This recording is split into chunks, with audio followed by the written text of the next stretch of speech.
Hello there, I'm Lloyd Evans and you're watching the John Cedars channel from The Bunker, and in this video we absolutely must talk about the February 2020 JW Broadcasting episode, which was hosted by governing body helper Gajus Glockentin.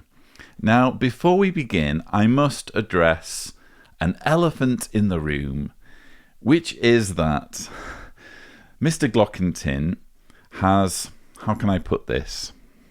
He has a quite unfortunate way of pronouncing a certain word so that when you edit that word by removing a single syllable, the word says something a bit rude. Fortunately, as you all know, I am a mature, responsible commentator on the Jehovah's Witness religion. So whereas others might be tempted to edit poor Mr. Glockentin and put together a juvenile montage making him look silly, I, on the other hand, would never...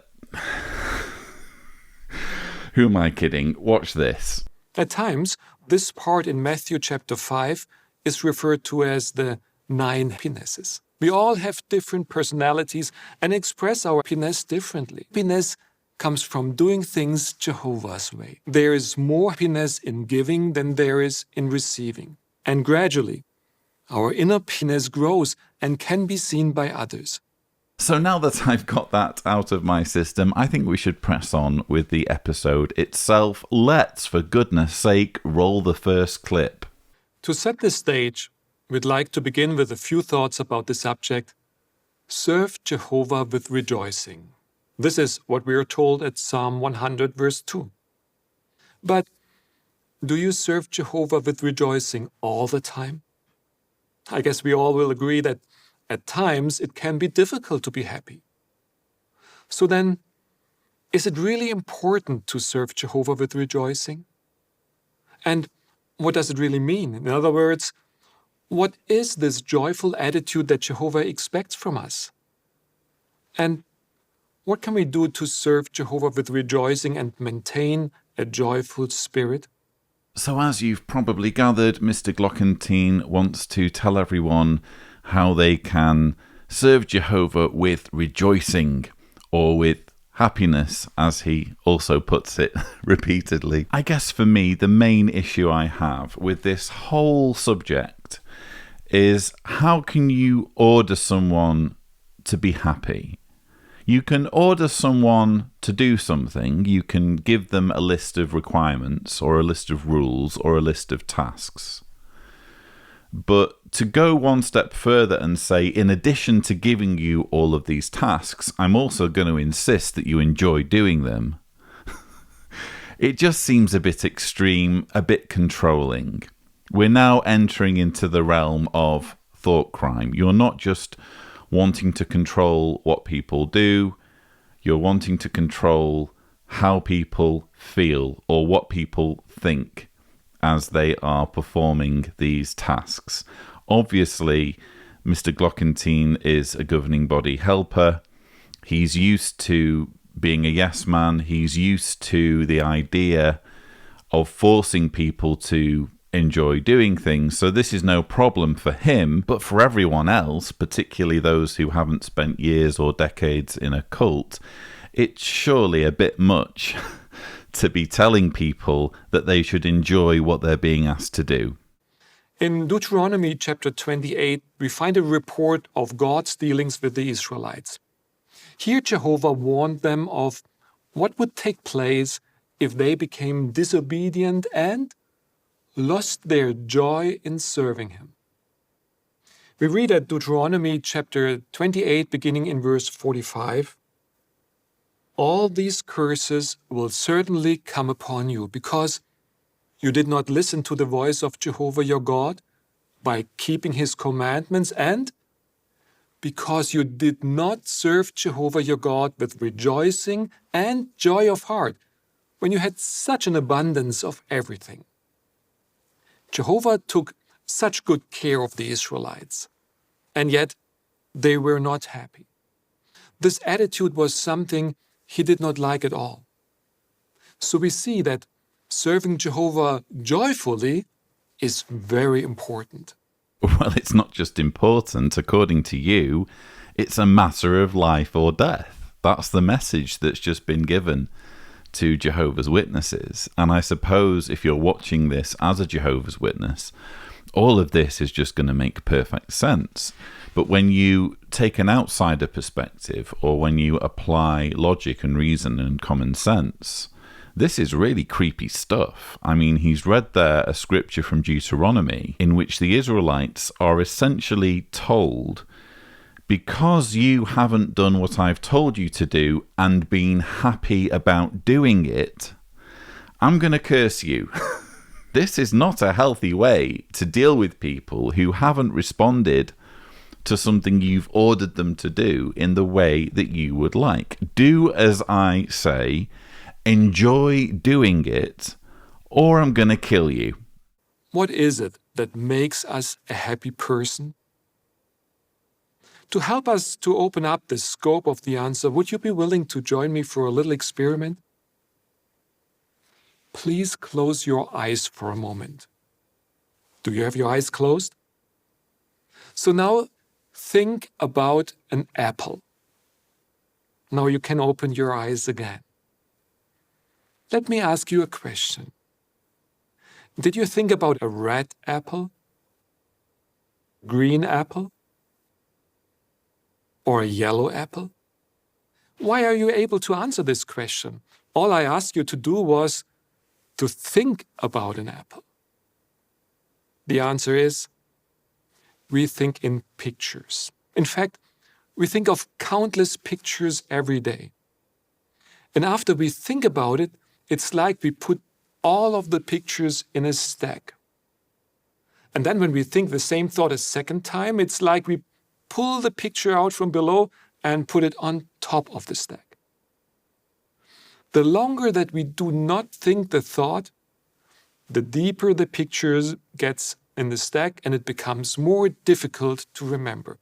Now, this stack of pictures representing our thoughts is our subconscious. This stack of pictures makes up our emotional state or state of mind.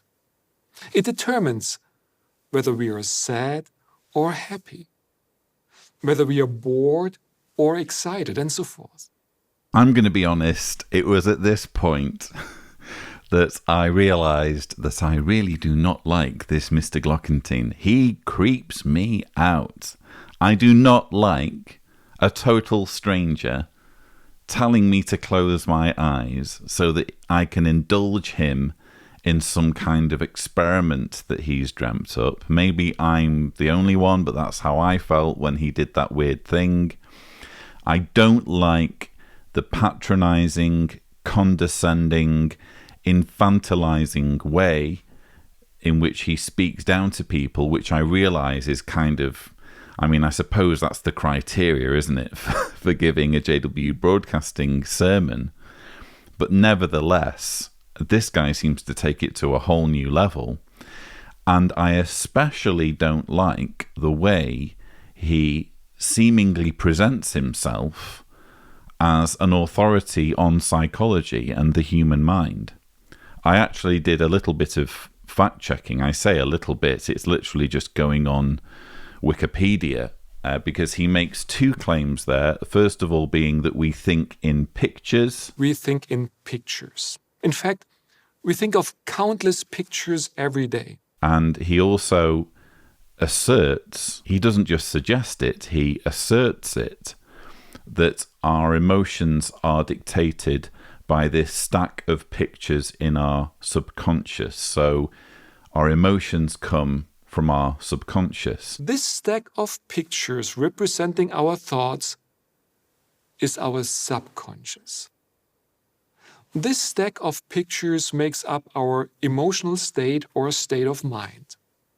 It determines whether we are sad or happy. He's not presenting any credentials whatsoever for these claims. He's just asking us to accept his pseudo-psychology at face value. But again, when you go on Wikipedia, his claims quickly unravel. Let's take the first one. According to the page on visual thinking, it says visual thinking has been described as seeing words as a series of pictures. It is common in approximately 60 to 65% of the general population. Real picture thinkers, those who use visual thinking almost to the exclusion of other kinds of thinking, make up a smaller percentage of the population. Research by child development theorist Linda Crager-Silverman suggests that less than 30% of the population strongly uses visual or spatial thinking. Another 45% uses both visual spatial thinking and thinking in the form of words, and 25% thinks exclusively in words. Now, I'm not suggesting that Wikipedia is the be-all and end-all when it comes to understanding these issues. All I know is that I trust Wikipedia far more than I trust Mr. Glockentin, and it winds me right up if ever I meet people who present themselves as an authority on a subject and start spouting all sorts of dubious claims as though they've studied it for years, when the stuff they're saying is manifestly spurious or seems that it could easily be debunked. And as for the claim that emotions derive from the subconscious, I did find an article, well, it's the article on emotion on Wikipedia. And it's, as you can probably imagine, a very complicated subject to study. But nowhere have I so far come across anything that supports what Mr. Glockentin is suggesting. Rather, if I quote to you from what it says here, it says emotions involve different components, such as subjective experience, cognitive processes, expressive behavior, psychophysiological changes, and instrumental behavior. At one time, academics attempted to identify the emotion with one of the components, William James with a subjective experience, behaviorists with instrumental behavior, psychophysiologists with physiological changes, and so on. More recently, emotion is said to consist of all the components. The different components of emotion are categorized somewhat differently depending on the academic discipline. In psychology and philosophy, emotion typically includes a subjective, conscious experience characterized primarily by psychophysiological expressions, biological reactions, and mental states. Again, Mr. Glockentin has just come up with this theory that makes sense to him, and rather than simply expressing it as an opinion, which it is, an ill-informed opinion by someone who, as far as we know, hasn't spent any time pursuing any formal qualifications in this subject, rather than simply presenting it as something he's come up with, he is presenting it as hard fact on a show that is arguably the flagship video series of a religion numbering over 8 million followers. So millions of followers are being subjected to Mr. Glockentin's quackery. I personally take huge exception to that, and I think it speaks volumes about the organization Mr. Glockentin is representing. And that's why the Apostle Paul at Romans 12 verse 2 highlights the importance of our thoughts when he said, "Be transformed by making your mind over." Or at Ephesians 4 verse 23, he emphasized this by saying, "And you should continue to be made new in your dominant mental attitude." Both scriptures highlight that our thoughts are critical and have a bearing on our whole being. Our thoughts are critical and have a bearing on our whole being. Well, guess who wins the 2020 award for stating the blindingly obvious on JW Broadcasting? Of course, our thoughts determine our being. If you don't have thoughts, you are not alive and therefore you are not a sentient being. This guy, honestly, not only do we have to put up with him performing creepy experiments on us involving us closing our eyes, not only is he spouting pseudo-psychology based on apparently zero education or expertise in the field of psychology, we also have to put up with him stating the blindingly obvious as though it's some profound truth that he is graciously sharing with us. We are bringing every thought into captivity to make it obedient to the Christ. Isn't this exactly what we should do? We control what we think. We avoid occupying our mind with thoughts that weaken our faith, or thoughts that undermine our determination to serve Jehovah. Remember, we said, thoughts are like pictures that stay within us. We cannot delete them, and they will have an effect on how we feel. This, again, is thought crime. It's telling Jehovah's Witnesses not just what to think, but how to think. Witnesses are literally being told that thinking about anything that might weaken their faith is bad, is wrong, is something that they should be ashamed of. This, unfortunately, is the reality of the Jehovah's Witness religion. It's not just about following the rules. It's not just about obeying the principles. It's about having your very thoughts controlled. But is there something else we can do? Are you ready for a second experiment? Please close your eyes again. No, absolutely not. Enough of your creepy experiments, Mr. Glockentin. Next clip. Whatever things are true, whatever things are of serious concern, whatever things are righteous, whatever things are chaste, whatever things are lovable, whatever things are well spoken of, whatever things are virtuous, and whatever things are praiseworthy, continue considering or thinking about, meditating on these things. By considering and meditating on these healthy subjects, we create pictures in our mind that make it easier for us to display our joy in Jehovah's service. I chose this clip for a reason. It's because of the Bible verse that is quoted. Many of you will be aware that I am atheist. I think that the Bible is a man-made book, and rather than being a moral authority, I find many of the commands and principles in the Bible to be morally questionable, to put it mildly. However, occasionally there's a good verse, there's a good scripture. Even a broken clock can be right twice each day. And this particular verse in Philippians 4, verse 8, is a beautiful verse. And I wish more Jehovah's Witnesses would really sit down and think about what it means and how they can apply it.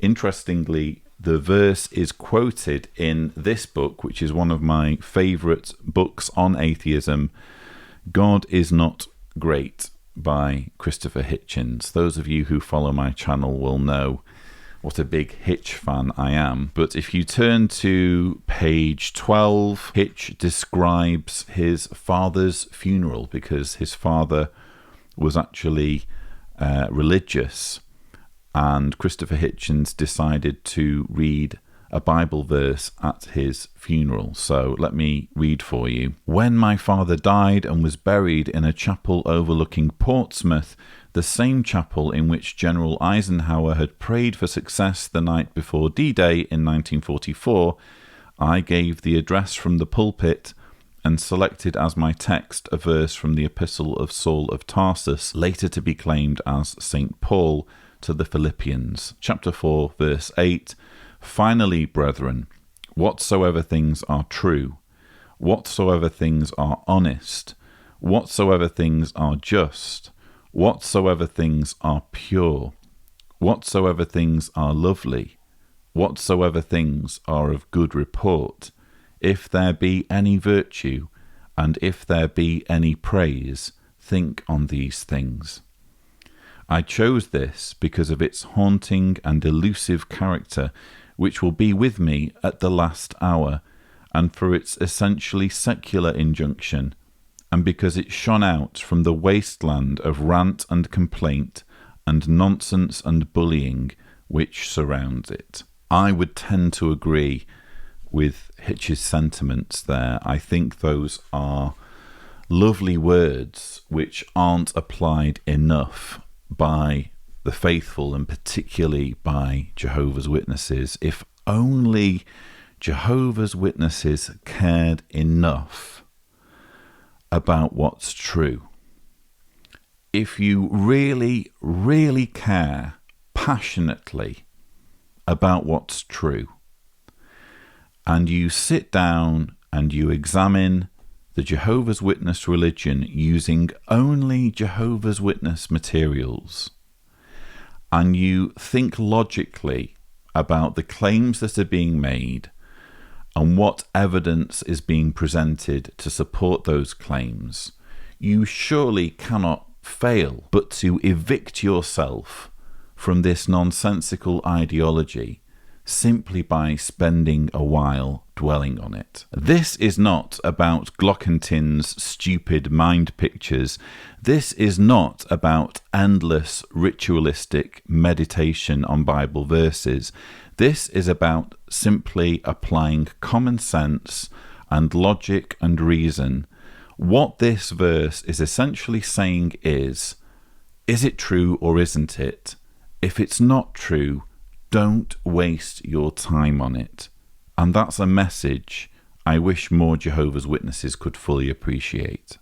In the following interviews, notice why some hesitate to express appreciation. We'll see how they were helped by applying lessons they learned from the Watchtower.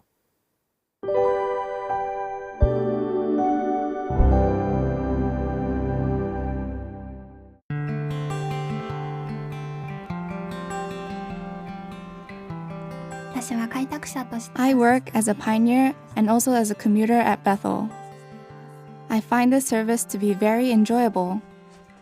However, because of my busy schedule, at times I almost forget to express my appreciation to the brothers and sisters. I wanted to express my appreciation to my wife, but I found myself feeling bashful in doing so. I knew something wasn't quite natural. Generally, expressing appreciation is considered to be a virtue. But I realized that I needed some kind of stronger motivation. I started thinking about how Jehovah wants to reward my wife. That made me want to interact with her with kinder words. I feel that the way I look at her and my facial expressions are changing as well.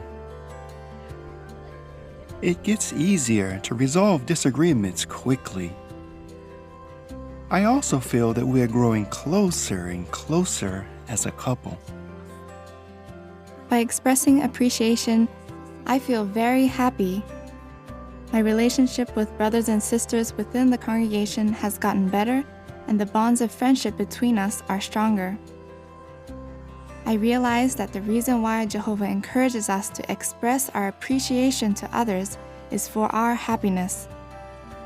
That drew me even closer to Jehovah. So we have the return of the regular segment Lessons from the Watchtower. What burning issues is this month's segment going to walk us through? Oh, it's the issue that one sister who happens to be a Bethelite, wonder how she got this gig. She is struggling, apparently, with the urgent issue of not being able to show enough appreciation to brothers and sisters in her congregation. Oh no, whatever will happen, whatever will become of this poor sister. And the chap is struggling to express appreciation to his wife. The obvious solution for anyone who is having problems with expressing appreciation to one's spouse is to, number one, become a Jehovah's Witness, and number two, apply Jehovah's Witness materials. That's the only way, apparently, that you could ever learn to express appreciation to someone that you care about. In the following dramatization, we'll see how 3 siblings decide how to honor their elderly mother. And please note how vital good communication in the family is.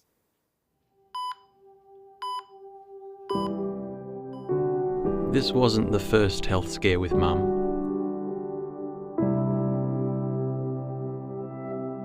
And my brother and sister were always quick to help out.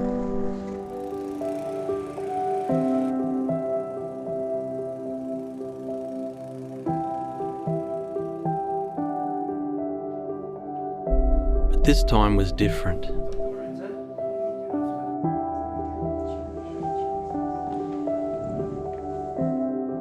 She'd be here for at least another week, then more long-term care.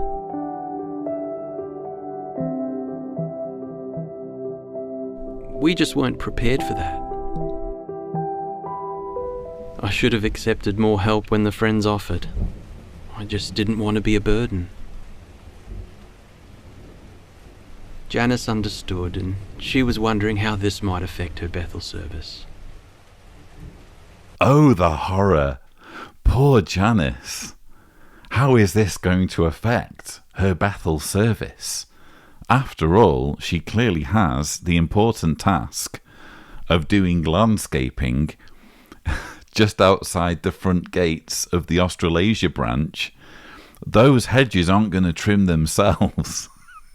Faced with the dilemma of throwing the ailing mother under the bus, putting kingdom interests first, you would think it's a no-brainer. But thankfully, Bible principles are going to come to the rescue and present a solution to this quandary. We weren't prepared for her situation to change so suddenly. But Jehovah is guiding us through each new challenge.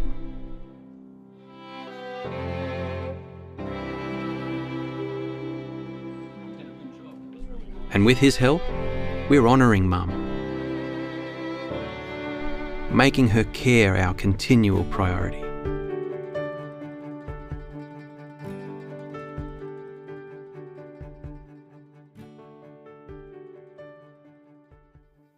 In this dramatization, we saw one way that a family decided to care for an aging parent. No, we didn't. It presents a situation in which an elderly mother needs care as being little more than an inconvenience or a nuisance, something that could potentially come in the way of someone helping out at Bethel and doing landscaping work just outside the front gates. I think if an elderly mother is having medical problems, something as trivial as volunteering for a cult shouldn't even be a consideration. But as we see in this dramatization, everything revolves around serving the organization, so that part of the solution in this situation is to arrange for the mother to participate in telephone witnessing, bothering people on the phone about their religious beliefs, and making sure she's getting her regular top-up of cult propaganda with JW broadcasting sessions. Now we'll look at the joy and challenges that come with raising children. We'll travel to Alaska in the United States to visit the Bodie family. Let's see what we can learn from the example set by the parents Dale and Nadja.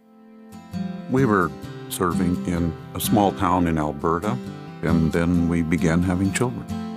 When we moved to Craig, we had 4 children, and after living here, we now have 9 children. You were given this trust, and so as a parent, you need to put the kingdom first. You need to set a good example. You need to be at the meetings. You need to be regular in field service. With 9 kids, it's always going to be hectic. You have extra children. You have more excuses, perhaps. Having 9 children is a challenge in a million ways.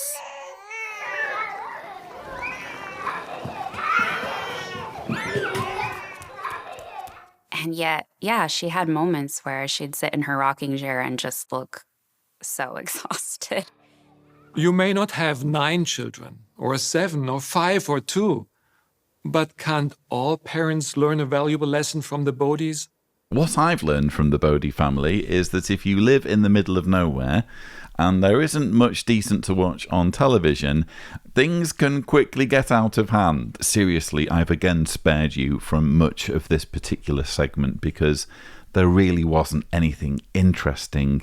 It was literally just, oh, look at this large family with 9 kids. What we decided to do was make sure they were all indoctrinated and learn to put their religion first. That is pretty much the message from that entire segment. Next, we'll hear from Brother Stephen Led of the governing body. He spoke to the Bethel family about an enemy of joy and where to find the antidote to it. Now, my theme is guard against every sort of greed. Jehovah lovingly gave counsel to Jeremiah's secretary, Baruch, to stop seeking great things for himself. Now, what were those great things? Well, we don't know for sure. Perhaps prominence, or material things, or both. But what bad quality was developing in Baruch's heart that Jehovah saw? Greed. Isn't it nice, viewers, to receive a lecture from a man who literally punishes people who disagree with him, who literally arranges for ex-members who no longer support his views to be estranged from their families? Isn't it nice for such a man who is barraged with adoring followers everywhere he goes around the world, thanks in large part to the avalanche of cult propaganda he arranges, to lecture us on the need to avoid seeking prominence? At Genesis 8:21, Jehovah said, "The inclination of the heart of man is bad from his youth up." And one form of badness is greed. This tendency toward greed becomes manifest very early. For example, as we see little toddlers grab things and hold them tightly. Mine, mine, mine. See, that greed is starting to manifest, isn't it? When people look at a little toddler, they may say, "What a cute little boy." Or, "He has his mother's eyes, his father's nose." But they never invariably say, "Look at that little toddler, what an unselfish little toddler." No, it takes a lot of effort, doesn't it, to teach that little one to be unselfish like Jehovah. I was watching this and I was having a strong sense of deja vu. And then I realized that Stephen Lett is here repeating almost verbatim what he also said at the 2019 Love Never Fails convention. Children are not born with the godly quality of love. In fact, because of imperfection, they're born with the opposite. Often a tendency to be selfish. They grab things, mine, mine, mine. So that's the attitude that they are born with, if you think about it. Mine, mine, mine, mine, mine, mine, mine, mine, mine, mine, mine.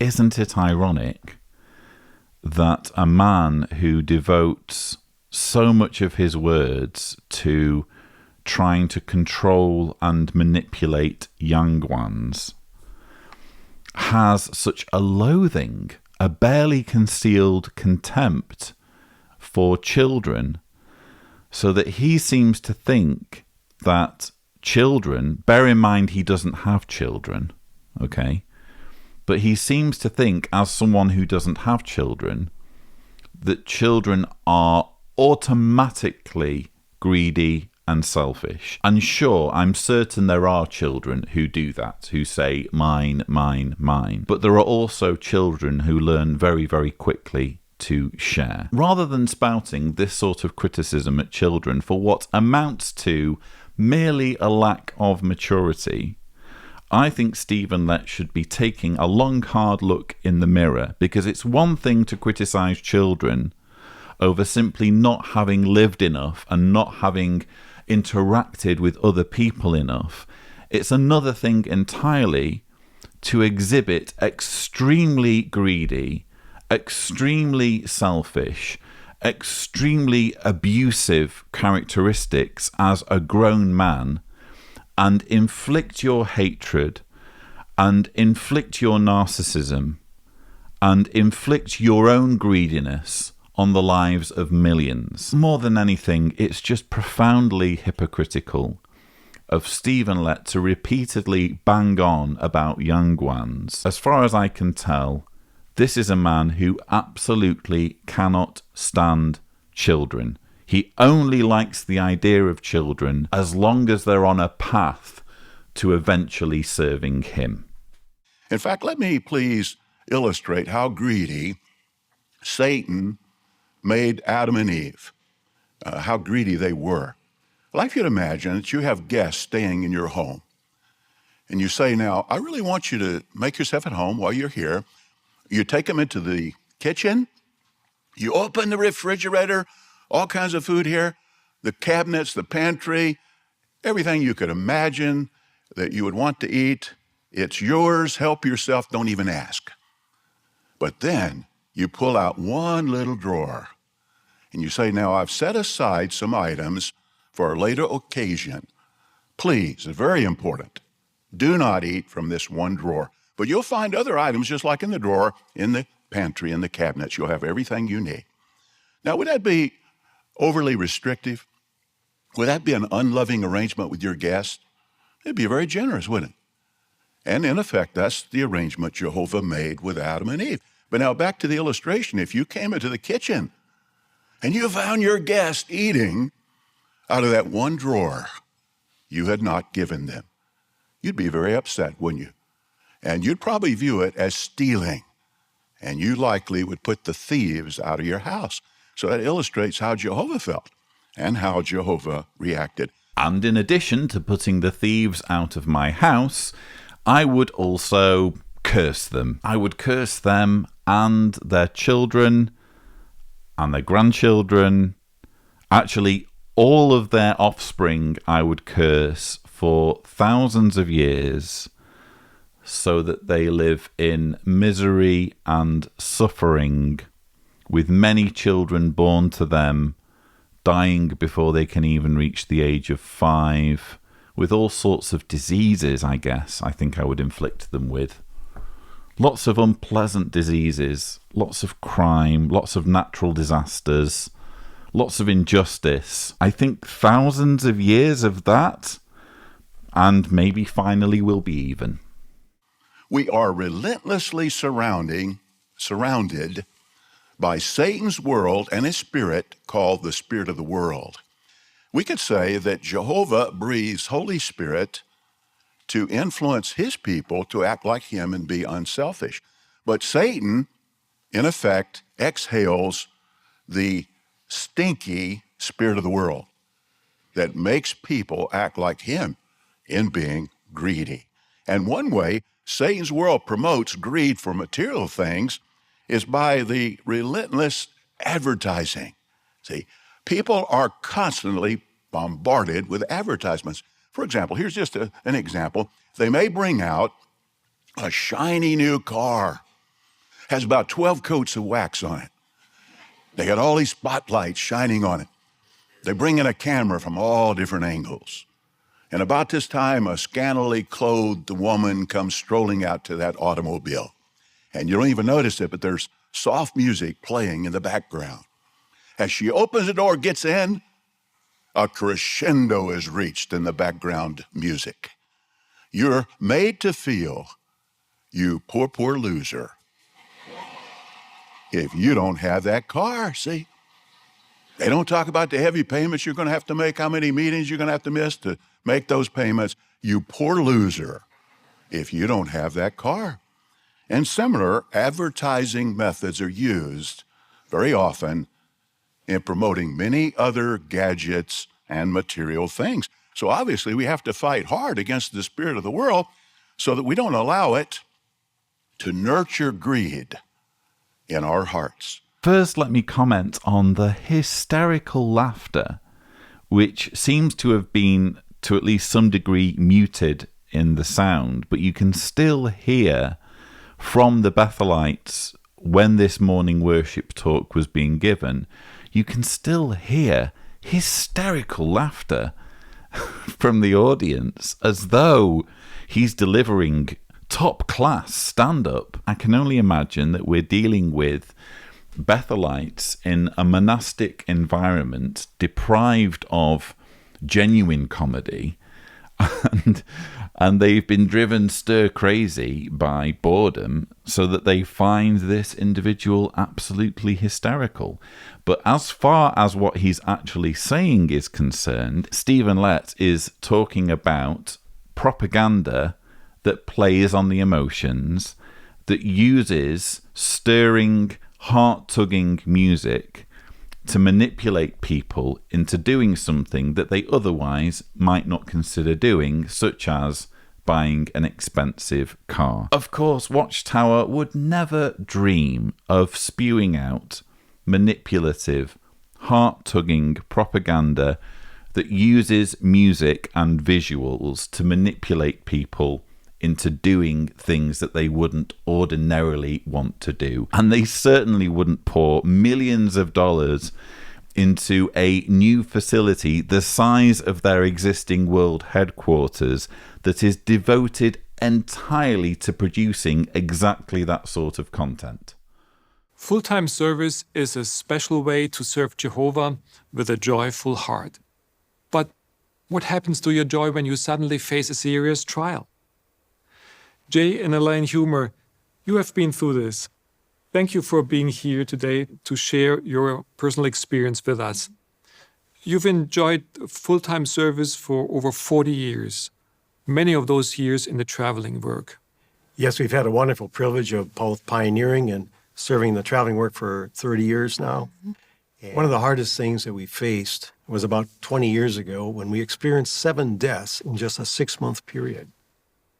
This really was difficult because 5 of those 7 were family members. Jay's father died, my Aunt Elma, who brought me into the truth, died, and my father died. So it just seemed one layer on top of another. We kept focused, of course, on serving the friends and working with them, and that kept our thoughts from constantly circling around our losses. We also thought about the resurrection. We focused on the resurrection hope. And as we did, it became like the helmet of salvation, protecting our hearts and our thoughts from the grief that we were going through. And then, of course, we shared our hope with others, and that helped us to have it more deeply engraved on our own hearts as well. Don't get me wrong, I'm sure that this is a lovely couple. I'm sure that if they could somehow break free from Watchtower's control, they would be quite normal people who wouldn't speak in such an irritating way. But you just heard there the expression helmet of salvation. As you're going to see in the next clip, both of these people apparently cannot help but talk in Bible quotes, and it gets extremely tedious because it amounts to just trying to impress people with your Bible knowledge, which is fine. It's just that when you're doing that while conveying a tragic story, it kind of looks like you're exploiting a tragedy to try to impress people. Anyway, we'll get to that. I just found it interesting here that he is saying that the resurrection hope was what got them through, and what especially helped was when they were then doing the preaching work and expressing the resurrection hope to others, and that made it more real for them. And I can remember that being something like how it worked for me when I lost my mother when I was 21. I was a pioneer at the time, and I often found that when I was speaking to someone, perhaps they'd lost someone, and I was sharing my hope of the resurrection, just by explaining it to other people, it suddenly became more real. If you think about it, that's a very problematic way to derive truth. If you are focusing your beliefs not on what can be established and what can be proven, but on how something makes you feel, particularly on your feelings when you are sharing your unproven beliefs with others. This is surely not a reliable way to increase our knowledge or understanding of the universe or arrive at truth. The most difficult of all was about 4 years after that, when our beloved nephew Christopher was killed in an auto accident at the age of 17. He and his parents had lived with us in the same house for a number of years before he went on the road. And we always looked at Christopher like the son that we would never have this side of Armageddon. So his death was particularly tragic. If you're watching this as someone who's never been one of Jehovah's Witnesses, you might be confused at the point where Christopher, who tragically dies, is described as the son we never thought we'd have this side of Armageddon.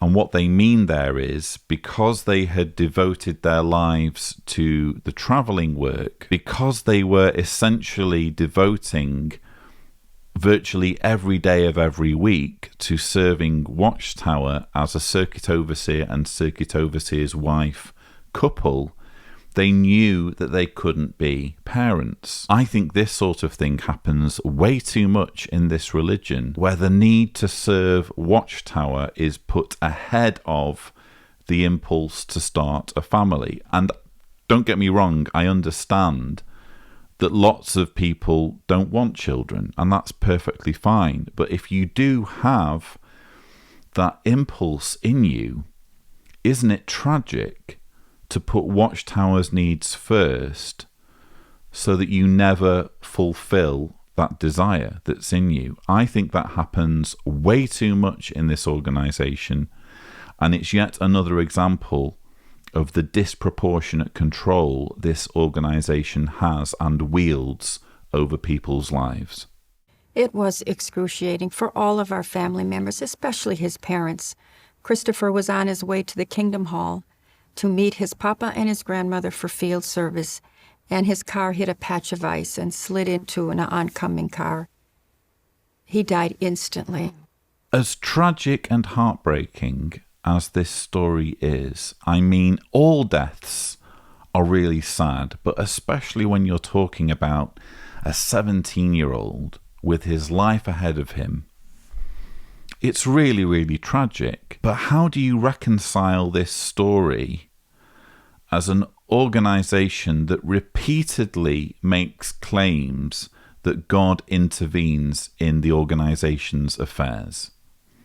How do you reconcile this? I mean, we've just had an annual meeting, the 2019 annual meeting, that repeatedly refers to Jehovah's hand.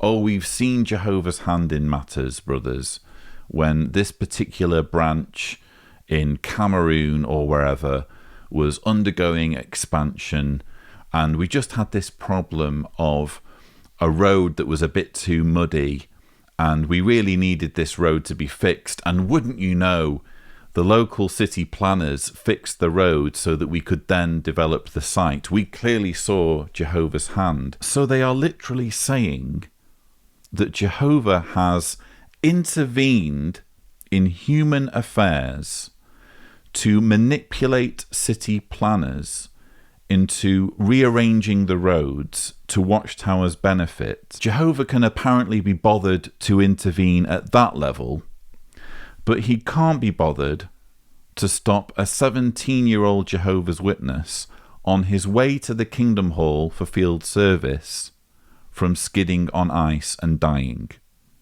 What does that tell you about Jehovah? That's why I get so incensed every time I hear the expression Jehovah's hand. I just think it is very wrong to suggest that God intervenes in human affairs when it suits Watchtower and when Watchtower's property assets are involved, but apparently intervening to prevent the actual loss of life of the people who use those buildings is something Jehovah's not interested in. this was so difficult on us. Our hearts were broken and our spirits were nearly crushed. It actually rendered me speechless. Even to beg for the groanings unuttered became very difficult. I didn't speak to Jehovah for 3 days. My sister just happened to say that Christopher had been cremated. We were there making arrangements for the funeral. And it just hit me so hard. It just hit hard enough that I fell down and I just cried. I laid there on the floor and I thought about perhaps maybe Mary felt this way when she said, "Lord, if you'd only been here, this wouldn't have happened." But as I laid there, I could hear my sister say, "Go get her Bible, read her favorite scripture." And so Jay did. He turned to Psalm 91, a psalm that I had already memorized. And now I began to hear Jehovah's voice. Again, I'm sure this couple, free of their cult indoctrination, would be lovely people. But I found this lady intensely irritating, particularly in these parts where she is overtly trying to impress people with her scriptural knowledge. Bear in mind, her husband has already come out with, the helmet of salvation. Yeah, tick off that scripture. Any more scriptures that you can throw in, just casually while you're describing this tragic chain of events. She mentions groanings unuttered. Even to beg for the groanings unuttered became very difficult. That's from Romans 8:26, where it says, "But the Spirit itself pleads for us with unuttered groanings." So, okay, very impressive. You've used a scripture to tell us how sad you were when your nephew died.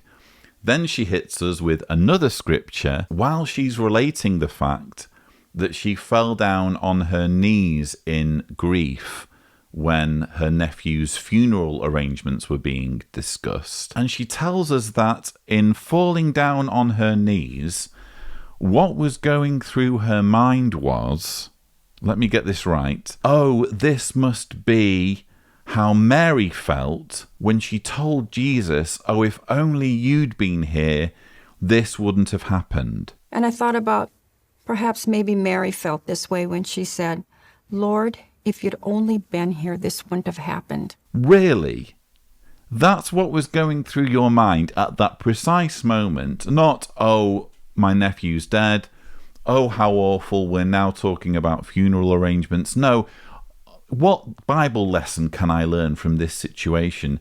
Maybe the exact emotions that are going through my mind right now were the emotions of Mary when she said blah, blah. I don't buy it. I think she's just blatantly trying to impress us with her knowledge of Bible verses. And what's actually quite unfortunate is when you look up the verse in question, it wasn't Mary who said to Jesus, "If only you'd been here, this wouldn't have happened." It was actually Martha. So in John 11, verse 21, it reads, "Martha then said to Jesus, 'Lord, if you had been here, my brother would not have died.'" So if you're going to impress us with your knowledge of Bible verses, at least get the Bible characters' names right. Then she tells us, on top of all of this, that her sister said, go get her Bible and read her favourite Bible verse, Psalm 91, and she cannot help but say, a psalm that I had already memorized. Yes, of course, you've already memorized it because you're so amazing and you're so spiritual.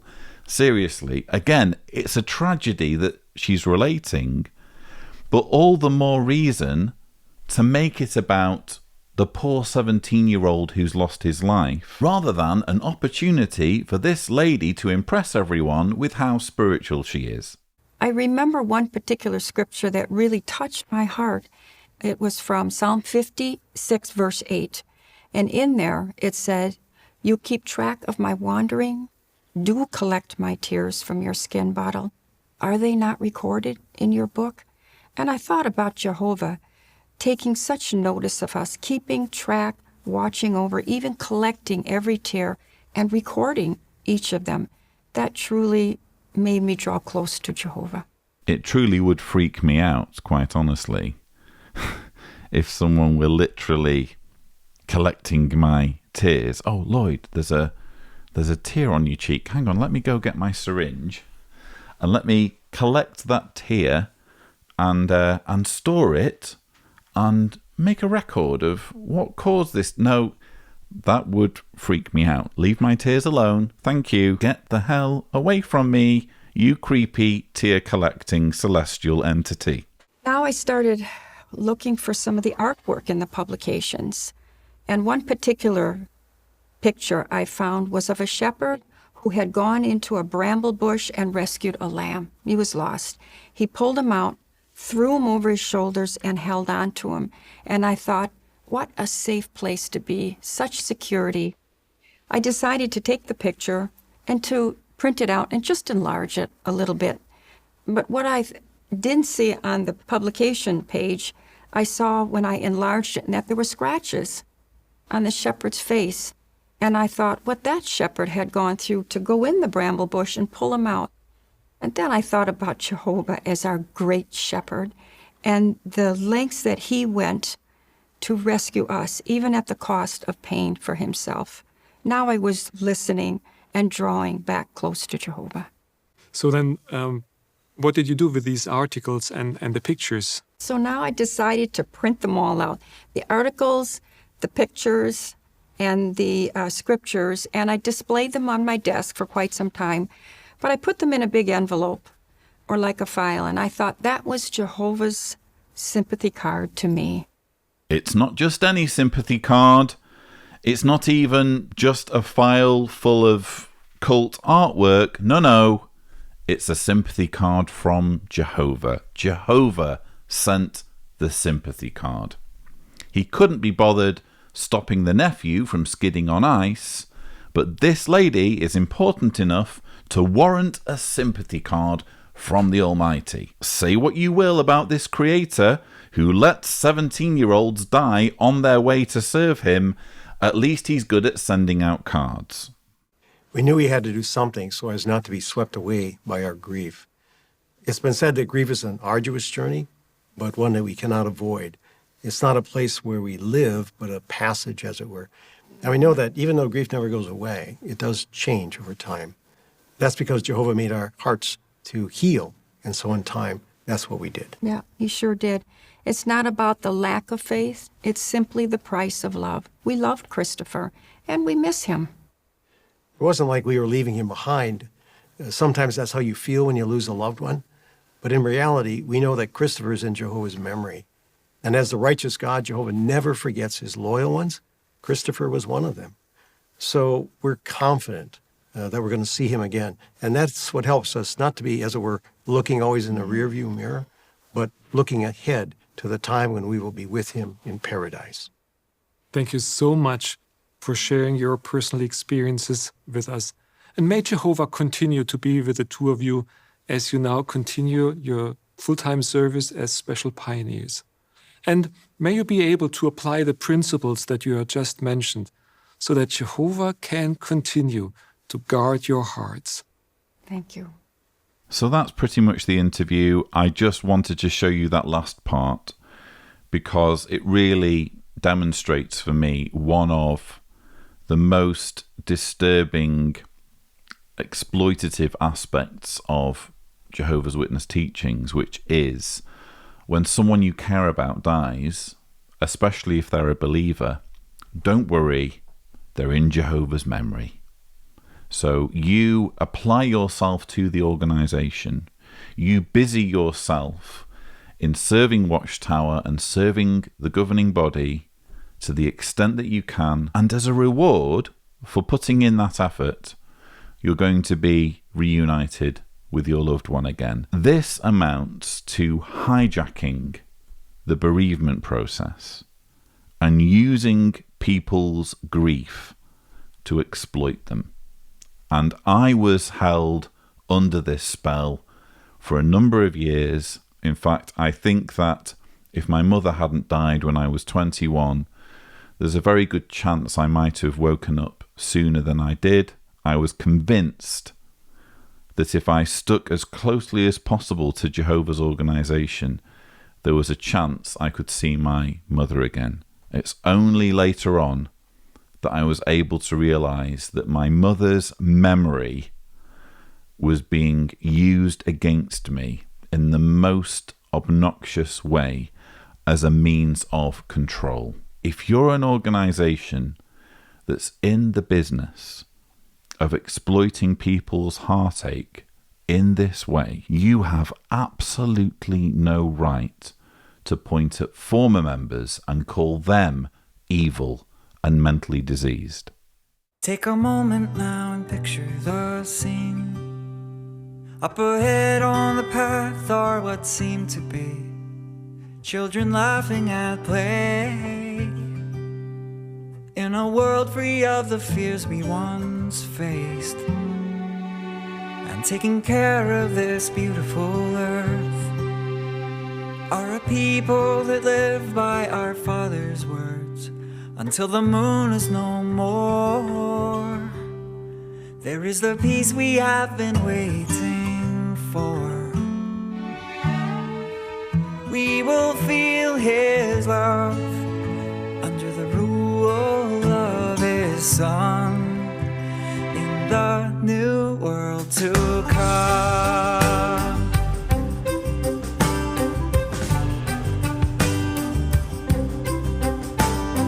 Hope is a fire in our hearts. Hope is an anchor that holds us firm. Hope is a light that shines like the sun as we see ourselves there in the new world to come. So yes, it's another music video, and it's not just any music video.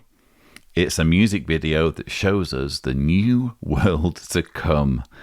Gosh, I actually quite enjoy videos that demonstrate what the paradise is supposed to look like, because bear in mind, when I was growing up, we basically just had the illustrations and artwork in the magazines and books. It's one thing to depict paradise in artwork.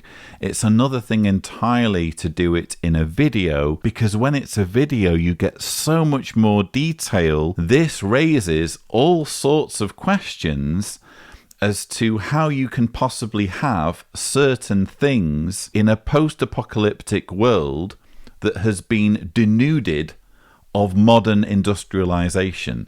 So, for example, I actually made a list of all the things that you see in this video.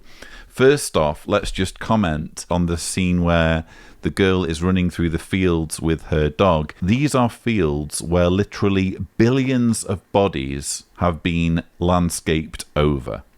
So if you follow the Jehovah's Witness teachings, particularly what it says in the October 2019 Watchtower about needing to be baptized in order to survive Armageddon, if you were to believe all that, you would have to believe that when Armageddon comes, 7.5 billion people, men, women and children, are going to die.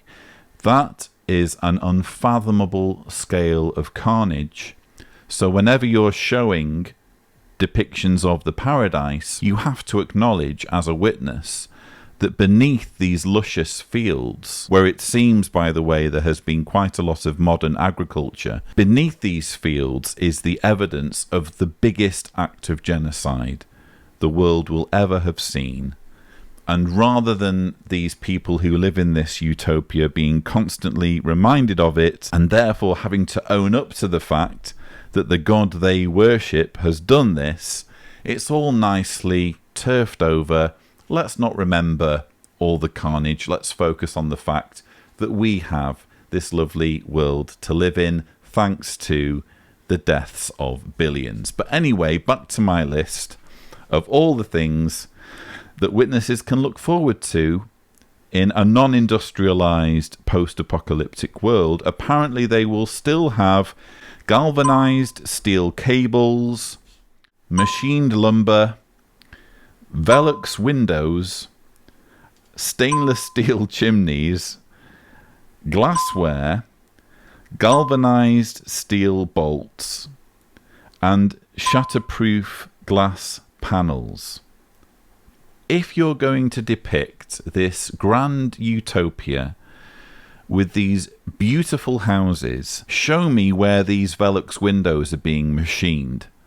Take me to the foundry that makes the galvanized steel bolts and the galvanized steel cables and the stainless steel chimney. I want to see what life is like working in a new world steel foundry. That's the video I want to see. How is it that some people in this paradise get to live in fabulous homes and just plant trees and eat fruit, whereas other people are apparently working in these factories without the benefit of electricity, because where's the electricity coming from? Without the benefit of coal, without the benefit of gas.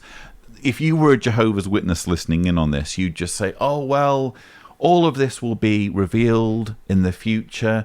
There's no need to speculate about all these things. No, there is a need to speculate, because you're telling me that all of these things I've listed are in store for witnesses. Great. I want to know the details. I want to know who supplies the belt saws for these lumberyards. I want to know what powers the lumberyards. Every home that's depicted both in the artwork and in videos is made of machined lumber. Great, show me the lumberyard. I want to know what powers it, and I want to know who works there, how much they work there, and under what conditions they work there. You may think I'm joking. I am being deadly serious. If you are in the business of putting together emotionally manipulative video material showing utopias where you have all the benefits of 21st century living with none of the infrastructure and none of the industry, what you are doing is having it both ways. If you get rid of all of the world's industry and all of the world's technology and all of the world's workforce for maintaining this industry and maintaining this infrastructure, what you're left with is the Dark Ages. So don't show me Switzerland and don't show me Beverly Hills. Show me the sort of dwellings that they had in Braveheart, and maybe I'll start to take videos like this seriously. Holding out his open arms in hopes of a tearful embrace. Feels like forever since you've been face to face. Even death won't stop our God's outstretched love in the new world to come.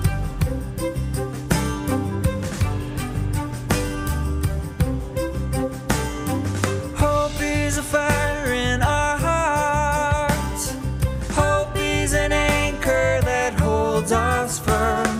Hope is a light that shines like the sun as we see ourselves there in the new world to come.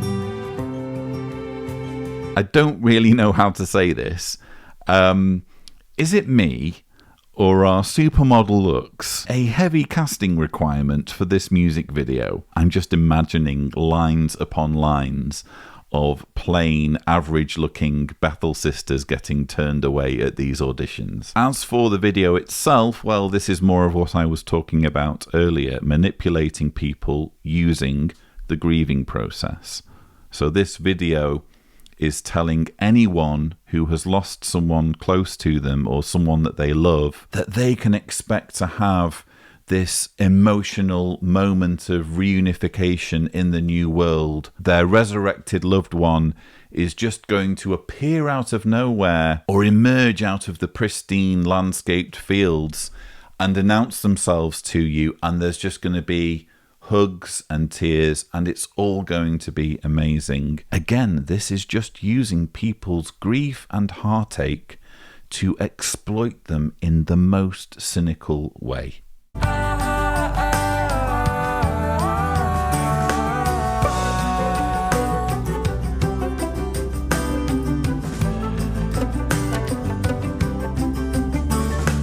Hope is a fire in our hearts. Hope is an anchor that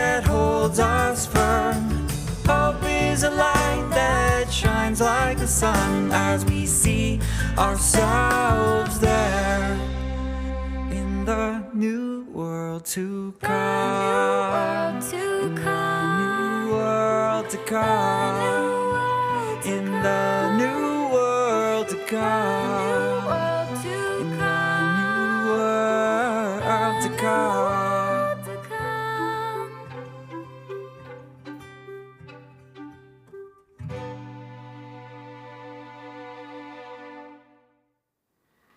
You'll probably want to listen to that song again and again. Or you might even want to sing it yourself. Oh, you're going to make us close our eyes and do that now, Brother Glockentin? I think that's a hard pass on learning the lyrics to that song and playing it again and again. It is, after all, a hideously manipulative piece of propaganda that uses people's grief to control them. And you even saw at the end there, when the camera panned to the girl's bedside, you see she has a wheelchair. So it's not just telling witnesses who have lost loved ones that they're going to be reunited with them at some future point if they keep doing what Watchtower tells them. It's even telling children with disabilities that they are going to run in the fields with dogs if they put service to Watchtower first. That is the sort of grotesquely coercive organisation we're dealing with, an organisation that lies to people who are grieving and lies to disabled children. Let's conclude this month's program with a visit to a truly beautiful part of the earth, Martinique. The highest point is Mount Pully, infamous for causing the deadliest volcanic eruption in the 20th century.